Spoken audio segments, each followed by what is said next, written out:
शैतान डराउँछ मात्र ती क्रिस्चियनहरूदेखि जो परमेश्वरसँग आफ्नो समय बिताउँछन्। त्यसलाई धर्मको र मिडियाको केही चिन्ता छैन। जो क्रिस्चियन आफ्नो मनमा प्रभु येशूलाई प्रार्थना गर्छन्, त्यसका लागि यो सबैभन्दा ठुलो चिन्ताको कारण हो। त्यसको मन काम छ जब त्यो कुनै विश्वासीलाई घुँडामा देख्छ। र शैतानलाई कहिले नि कम नसोच्नुहोस्, शैतानको ठट्टा नगर्नुहोस्। जस्तो कि आजकल धेरैजना शैतानलाई ठट्टा ठान्छन्। त्यो काम छ जब त्यो कसैलाई वचनको तरबारको साथ देख्छ। म यो विश्वास गर्छु कि जब तपाईँ येशूलाई जान्न सुरु गर्नुहुन्छ, तपाईँ शैतानलाई पनि चिन्न सुरु गर्नुहुन्छ। र यदि कोही मेरो अघि आएर भन्छन् कि मैले त कहिले शैतानको अनुभव नै गरेको छुइनँ, तब यो सुनेर म अचम्म मान्नेछु। के तपाईँले साँच्चै परमेश्वरलाई जान्नु भएको छ या छैन? म तपाईँलाई भन्न चाहन्छु कि शैतान नर्कमा छैन, तर स्वर्गीय स्थानहरूमा छ। र अयुबको पुस्तक यसको पुष्टि गर्छ। त्यो पृथ्वीमा मान्छेहरूलाई गुमराह गर्छ र त्यसको बास स्वर्गीय स्थानहरूमा छ।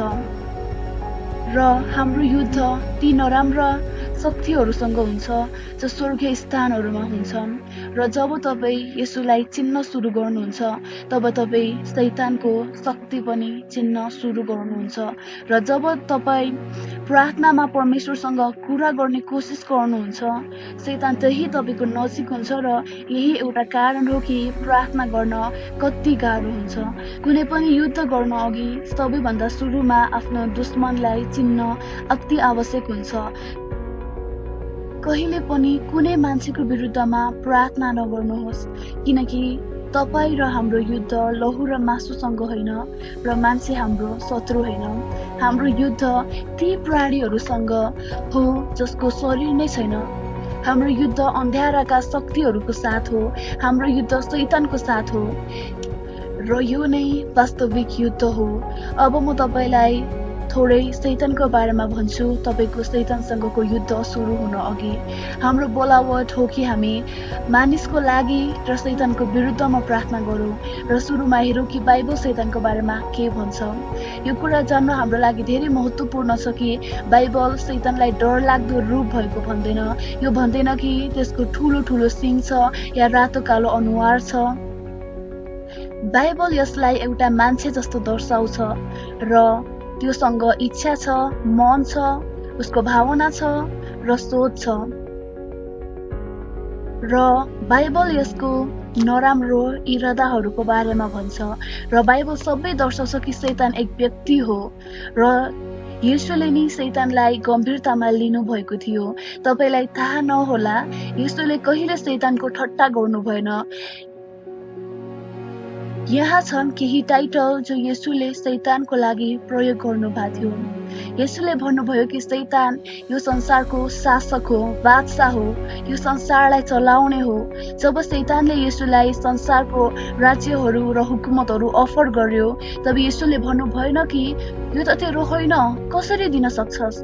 किनकि येशूलाई थाहा थियो कि यो सब शैतानको हातमा छ र त्यो उहाँलाई दिन सक्थ्यो। र यो सोच धेरै भयानक छ कि हामीलाई यो महसुस हुनु कि हामी जुन संसारमा छौँ त्यो शैतानद्वारा चलाइँदैछ। त्यो यो जगतको बादशाह हो। र के हामीलाई यो थाहा छ कि येशूले मात्र यो भन्नु भएन कि शैतान यो जगतको राजा हो, तर यो संसारको ईश्वर पनि हो। बाइबलमा येशूले पिता परमेश्वर बाहेक यदि अरू कसैलाई ईश्वर भन्नुभएको छ भने त्यो हो शैतान। त्यो यो संसारलाई कन्ट्रोल मात्र गर्दैन, साइन्सलाई, एजुकेसनलाई, राजनीतिलाई पनि आफ्नो स्वार्थको लागि प्रयोग गर्न सफल छ। र धेरैभन्दा ठुलो कुरा यो हो कि शैतान नै त्यो परमेश्वर हो जसको महिमा यस संसारका धेरै जसो मान्छेहरू गर्दैछन्। र यो कुरा मान्छेलाई थाहा होस् या नहोस्, धेरै कुराहरूमाथि, धेरै कामहरूको पछि शैतानकै महिमा गरिँदैछ। र केही मान्छेहरू जो चर्च जान्छन्, तिनीहरूको परमेश्वर पनि शैतान हो। कसरी? किनभने तिनीहरू यस्तो कुराहरूलाई प्रेम गर्छन् जुन शैतानले दिएको छ। तिनीहरू संसारको कुराहरू चाहन्छन् जसको माथि शैतानको राज छ।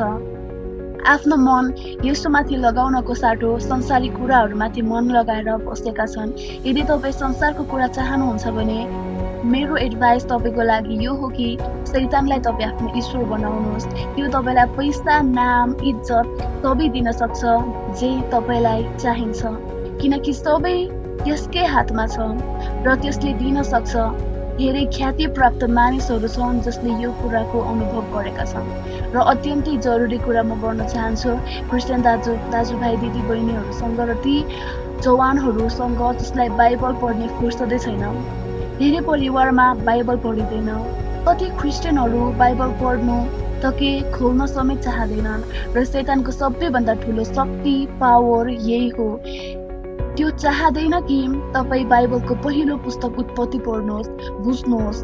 त्यो चाहँदैन कि तपाईँ उत्पत्ति 3 अध्याय पढेर त्यसलाई बुझ्नुहोस्, जान्नुहोस् कि कसरी त्यसले हब्बालाई आफ्नो कन्ट्रोलमा लिएको थियो।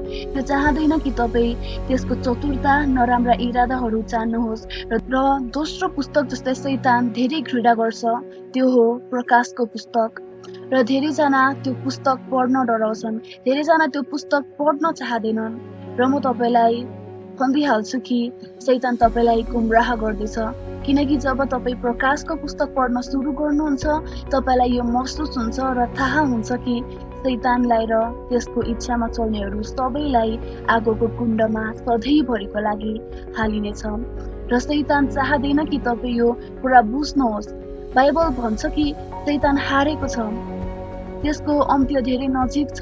यदि तपाईले पश्चाताप गर्नु भएको छ भने तपाईँ शैतानको चालमाथि विजय हुन सक्नुहुन्छ। यो भन्दै कि शैतान तेरो ममा केही अधिकार छैन। अब सबैभन्दा जरुरी कुरा प्रार्थना। प्रार्थनाले हामी शैतानलाई पुरै हराउन सक्छौँ।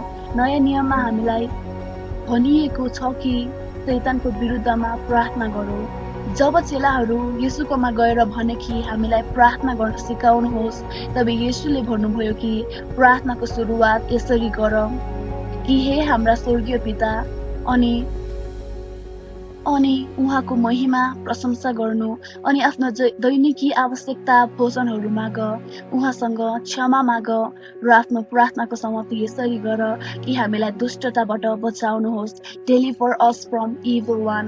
र हामीलाई यो जान्न जरुरी छ कि जुन दुष्टता छ यहाँ, त्यो दुष्टता कुनै थोक होइन, त्यो दुष्टता एक व्यक्ति हो र त्यो हो शैतान।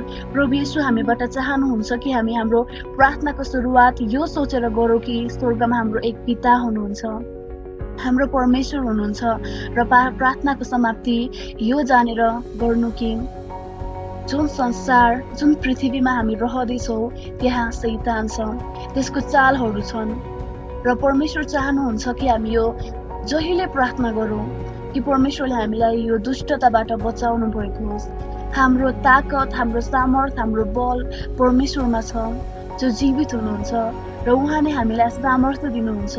हाम्रो युद्ध कुनै मान्छेहरूसँग होइन, तर हाम्रो युद्ध अन्धकारका महाराजाहरूसँग हो, दुष्ट आत्माहरूसँग हो, ती शक्तिहरूसँग हो जो देखिन त देखिँदैनन् तर यो संसारलाई चलाउँदैछन्। यसैले परमेश्वरको पुरै हतियार हामी लिइराख्न पर्छ। तब मात्र हामी अन्ध्यारोको शक्तिहरूसँग लड्न सक्छौँ। हाम्रो कम्मर सत्यले कसौँ, धार्मिकताको छाती पाता लिएर खडा हौ र खुट्टामा मिलापको सुसमाचारको जुत्ता लाएर तयार हौ। कुनै पनि समयमा सुसमाचार सुनाउनका लागि तयार हौ र हाम्रो ढाल हाम्रो विश्वास हो। विश्वासले नै तपाईँ शैतानको हरेक आक्रमण रोक्न सक्नुहुन्छ र मुक्तिको टोप अनि परमेश्वरको तरबार जुन परमेश्वरको जीवित वचन हो यसले आफ्नो जीवनमा लिनुहोस् र हर समय उठ्दा बस्दा प्रार्थना गरिरहनु सारा संसारको लागि, आफ्नो क्रिस्चियन साथीहरूको लागि र आफ्नो लागि। परमेश्वरले तपाईँलाई आशिष दिनुभएको होस् अनि र शैतानको चालहरूदेखि जोगिनु अत्यन्तै आवश्यक छ। सबैजनालाई जय मसीह।